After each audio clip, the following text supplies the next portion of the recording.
Hi everyone, welcome to the Quantum Bridge again. We have another new guest with us today. His name is Steve Swatman. Welcome to the show, Steve. Morning. Good morning. Now, Casper and Steve are already familiar with each other, so I'm going to pass over to Casper and we'll see what we're talking about today. Thank you, Gary. Good to see you both. Morning, Steve. Morning. Good to be here. Absolutely right. So Steve and I do know each other from the world of commerce. Don't look that word up. I think it has other meanings. But anyway, so I have invited Steve to join us today because he's based in the UK, like Gary and I are, but he's somebody with a message that hopefully will reverberate out to all of our audience, wherever they may be. We know we've got a lot in America, so welcome to you guys, and wherever you're watching this from.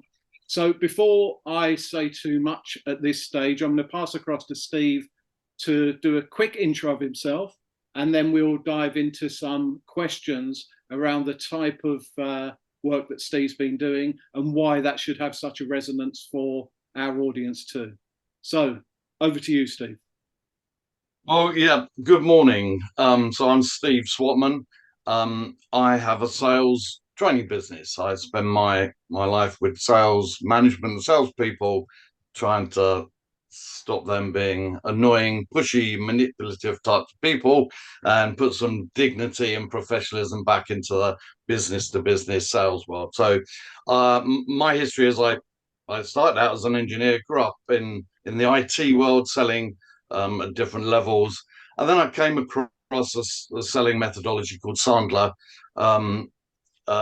about 12 years ago. And it was fundamentally different to any approach to selling that I'd come across before.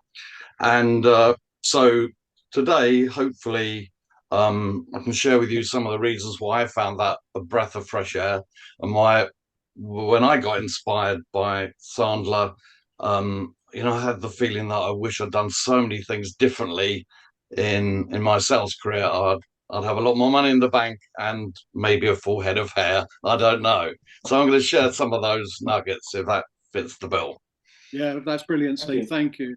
And as Steve's touching on there, most of us have gone through our careers, whether that might be directly in sales or actually having relationships within our lives that involve an element of selling and of retaining your self-worth. So as an example of that, just engaging with people, not necessarily just to sell to them, which has got all of these horrible undercurrents and overtones now, precisely because of what Steve just touched on about the aspects of how selling has been.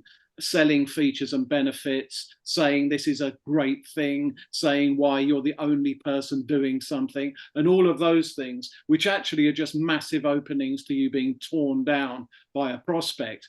This sort of engagement that Steve is going to be speaking about, for me, it had that absolute magnetism of being something that you could take and use in other areas, such as if you happen to engage a solicitor, the way that you engage with them, or an accountant. It's not that it's necessarily just about selling stuff or services. It's also about how you present yourself in a business context. So Steve, back to you on that.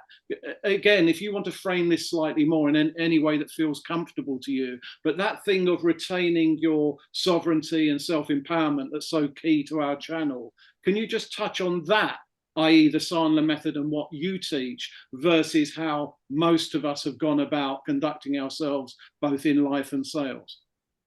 Sure, absolutely. And, in preparation, I've picked a few areas where I see people, well, I use the word fail. What that means in this context is missing opportunities, not fulfilling their potential, and maybe not engaging in a way where they have control, where they're consultative and professional.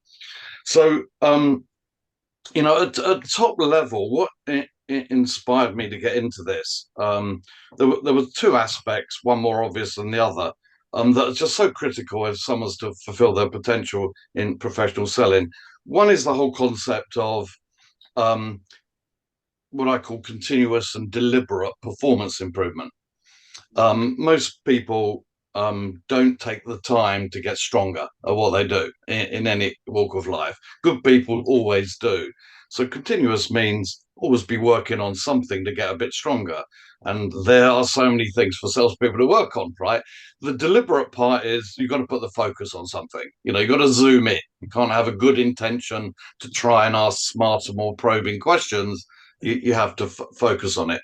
So that was the first thing that if you want to change skills and habits, you have to work on it over time. And people should feel good about doing that, should feel good about getting stronger, and maybe feel good that their competitors might not be, that they're still making the same mistakes, making the same excuses, right? The second part that really inspired me was selling's often referred to as a people business, and clearly it is, but it doesn't mean making friends. It means going to the bank, right? So we want people to respect and trust us. We want to engage with integrity. But what David Sandler did was take all of the sciences around people, like behavioral sciences, psychology, um, some tangential sciences like NLP and transactional analysis, and said, let's build into our sales approach a deep understanding of people, why people do what they do, and don't do what they don't. And of course, if you're going to understand the psychology, clearly we want to understand why the customer or prospect is reacting in a certain way. But we're also at those meetings too. We need to understand what's going on inside our heads, right? So at really top level, I'm forever seeing salespeople having a subservient, a polluted mindset to the critical professional job of selling. I mean, ultimately, it is the most critical job in any commercial business, because unless somebody sells something, there's nothing to be CEO of. There's nothing to support, right? It is the single most critical job. And yeah, I hear young salespeople say, I'm just a salesman. It drives me nuts, right? It drives me nuts that selling is not seen as a profession. I mean, who got careers advice to get into selling? And you think, how many people in the world are part of keeping their companies healthy, paying the wages and the mortgages and all the people? And yet, for some reason, it's not seen as a profession. That, as far as I know, you can't do a degree in selling, at least in the UK. And I remember I went from being an engineer. I did an engineering degree to getting into technology sales because it seemed that it could be exciting and rewarding. And yet at that time, my mum stopped talking to me for a while because she was ever so proud to tell her hairdresser that her son was an engineer. That's a proper, credible job, right?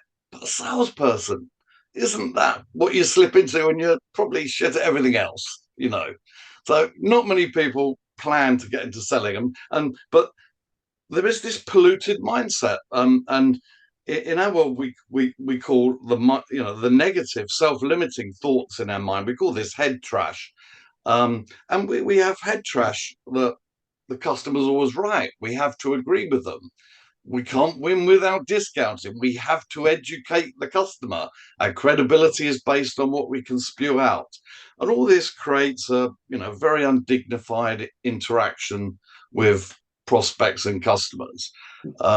Salespeople just wondering, sometimes are shy of asking tough questions. So these sort of things get in the way.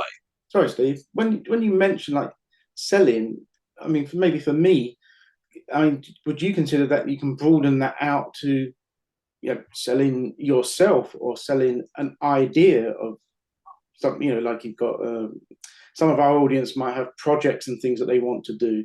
So it's like rather not always just goods necessarily. Just Sure. Selling as a concept, works Sure. in different ways. I think, yeah. Sure, and you're absolutely right. I mean, selling applies to all of us all the time. I mean, we're selling internally, we're selling to our family and children sometimes, ideas of what they should be doing, what's good. So the main problem is, when I talk about the polluted mindset, is most people approach a selling situation thinking that their main role is to convince the other person that they've got some great stuff that you can't live without, or a great idea. And as soon as one party is trying to convince the other, there's pressure in the interaction. And so to maintain dignity and what we call in ours equal rights. So, as a professional, as a human, we have equal rights. We want to engage with people in a way that, heaven forbid, they discover that what you've got is a good idea, could have some impact in their world, in their organization, based on the principle people do love to buy stuff. We all do, but nobody likes being sold to. And so as soon as selling is obvious and direct and full frontal, and we all get pounded with it, then communication breaks down. The prospect has to defend themselves against this one-sided avalanche of amazing features, benefits, and USPs, and the truth doesn't come out. So, I think some of this pollution of the mindset comes from the retail and consumer world, which is terrible in both sides. We are pounded with retail marketing that's kind of part of selling, but most of it is incredible. You're a fool if you believe it. So there's subterfuge going on there. This morning, listening to the radio, it was actually Talk Sport. There was an advert for an organization called Arnold Clark, and their strap line was, sell your car to Arnold Clark, you'll get the best price guaranteed. Best price guaranteed is what I said. Well, do you think you'd get the best price by selling to them? Is that true? Almost certainly not. And what does guaranteed mean? But it sounds good, right? There's no guarantee whatsoever. So we get confronted with special offer of the week, buy one get one free, and DHS are always having a sale and it's always half price, and so some of that emotional spontaneity that and subterfuge, smoke and mirrors that comes from retail selling gets in the way of professional business to business. I see too many salespeople behaving like they're on The Apprentice, and they all beat their chest about how great they are at selling, and it's terrible. It's terrible, spewing, one-sided convincing. And so, when I say, it's equal rights, people should be able to engage with prospects as a human, as a professional, absolutely as equals, and in a balanced way. And one of the things that makes selling undignified is that salespeople are one-sided. They're polluted with this idea that you've got to go and get yeses all the time. You think you can sell to everybody, that everybody's going to like or be interested in your stuff. And of course, business people are balanced. They see both sides of it. And so in any selling interaction, it can always go more than one way. And one way might not be positive, but it shouldn't sound like that's a problem. That's just life. Some people don't want the product or service, don't see the value, can't afford it, prefer something else. And so, some of the empowerment of salespeople that I see comes from the penny dropping that if they sound like business people, if they sound that, look, this is a discussion, we're going to exchange information in both directions. If it looks like there's a fit, happy days, we can progress, whatever that might mean. But if it doesn't look like there's a fit, that's no problem. And often, you see a physical reaction from buyers when they're faced with somebody who's consultative and balanced versus somebody who's working ever so hard to convince them. Does that make sense? Absolutely. You've seen this, Casper. And yeah, another area that comes up out of that for me is this sense. I want to go back to the thing about sort of wearing the armor and being emboldened and strengthened, whether you're an introvert or an extrovert, by building up sort of your character and your mind around those concepts. So allowing those concepts to form the being that you are in those business settings. But I was just going to make the quick point coming directly out of that around clarity, Steve. That actually where I see a lot of people fall down, and you've seen this more than I, is where from each engagement, they're not actually seeking any clarity. So whether it even be a yes, a no, or maybe whatever it might be, often, or more often than not, people come away from engagements, whether that be a phone call, a face-to-face meeting, an email engagement, actually not knowing where they stand. So I just want, if Yeah. you can touch on that, that would be great. Yeah, no, that happens all the time.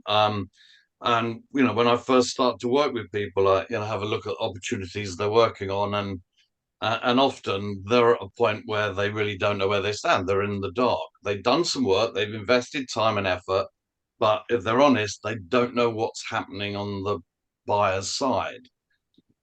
And sometimes there's a head trash that stops them seeking clarity. In every meeting in a sales engagement, and of course some business to business sales engagements can last for long periods of time, months, I mean even years. But and there's many steps and many people you meet, but mostly um, people are a little shy to nail the fact that at each step something is decided upon, and often the salesperson doesn't know what that decision is, right? And Steve, at that point, that there may be a no.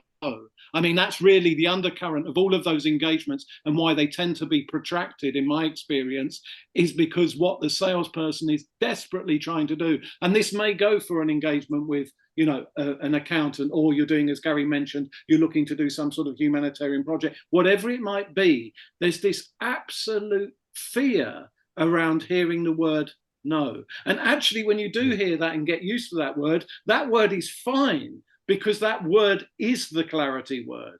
So, Right. I mean, I'm forever saying to people, look, when you're engaging with people in any stage of a sales cycle, clearly you want a lot of yeses. That's happy days. Uh, but you also want a lot of no's, because that's clarity, that's time saving, that's stress relieving. In a lot of cases, it's the maybes that kill us. yeah. It's when a salesperson hears, look, it's been an interesting chat, Casper, leave it with me, we'll be in touch. You don't know what's happening next. And clarity is a great word that you've used there. And I can pick an example. So in business to business selling, most salespeople have a responsibility to forecast what's going to happen with their business pipeline. And I'm sure you all know the famous Einstein quote about insanity. Okay? So insanity being doing the same thing over and over again, expecting a different result. And never has this been truer since the beginning of time on this earth, across every salesperson in every country. Never has this been truer than when it comes to sales forecasting on a deal by deal basis.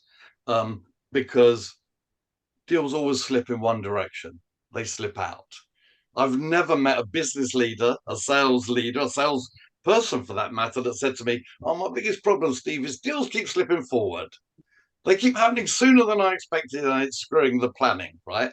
So, and I try and get salespeople to understand that sales forecast, a forecast of a deal, what's going to happen basically is based on two things. One is your professional judgment, of the customer's intention to work with you, but it's also on a set of facts.